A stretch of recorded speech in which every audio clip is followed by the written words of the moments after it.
வணக்கம் மக்களே, நாங்கள் ஒரு குழிப்பணியாரம் பண்ண போகிறோம்.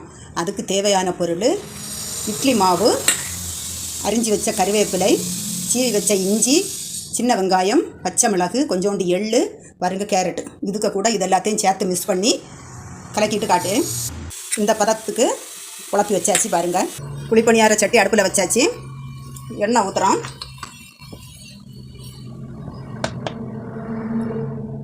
மாவை கலக்கி 10 நிமிஷம் நேரம் ஊற வச்சாச்சு. ஊற வச்சுக்கிட்டு எண்ணெய் சூடாவியாச்சு. பாருங்கள், இப்படி ஊற்றி இப்படி மூடி வைக்கணும்.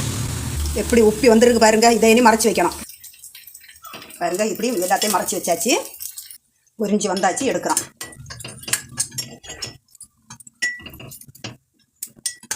இட்லி மாவில் பண்ணின குழிப்பணியாரம்.